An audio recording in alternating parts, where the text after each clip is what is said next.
அனைவருக்கும் வணக்கம். சற்று முன்பு வெளியான முக்கிய அறிவிப்பு.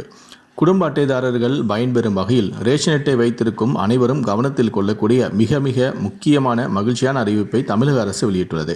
இதை பற்றி விரிவாக தெரிஞ்சுக்கணும்னா இந்த வீடியோவை கடைசி வரைக்கும் ஸ்கிப் பண்ணாமல் முழுமையாக பாருங்கள். இந்த வீடியோக்குள்ளே போகிறதுக்கு முன்னாடி இந்த வீடியோக்கு ஒரு லைக் பட்டனை ப்ரெஸ் பண்ணிடுங்க. இது வரைக்கும் நீங்கள் என்னோட சேனலை சப்ஸ்கிரைப் பண்ணாமல் இருந்தீங்கன்னா மறக்காமல் சப்ஸ்கிரைப் பண்ணிக்கோங்க. சரி, வாங்க இப்போ வீடியோக்குள்ளே போகலாம்.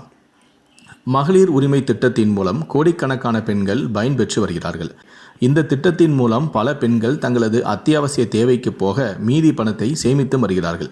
பணத்தை சேமிப்பதில் ஆண்களை விட பெண்கள் அதிகமாக ஈடுபடுகிறார்கள். அவர்கள் வேலைக்கு செல்லாவிட்டாலும் வீட்டில் இருந்தபடியே குடும்ப செலவு கொடுக்கப்படும் அந்த பணத்தை சிறுக சிறுக சேமித்து அதை பெரிய தொகையாக மாற்றுகிறார்கள். வேலைக்கு செல்லும் பெண்கள் ஏதேனும் ஒரு சேமிப்பு திட்டத்தில் முதலீடு செய்து வருகிறார்கள். அவர்களுக்காகவே ஏராளமான திட்டங்களும் உள்ளன. அந்த திட்டத்தில் முதலீடு செய்வதன் மூலமாக நல்ல வருமானத்தையும் பெறுகிறார்கள். அதன்படி வெறும் 500 அல்லது 1000 ரூபாயில் முதலீடு செய்ய தொடங்கினால் போதும், பெரிய அளவில் சேமிக்கவும் முடியும். இல்லத்தரசிகள் பொது வருங்கால வைப்பு நிதி PPF என்ற திட்டத்தில் பணத்தை முதலீடு செய்யலாம்.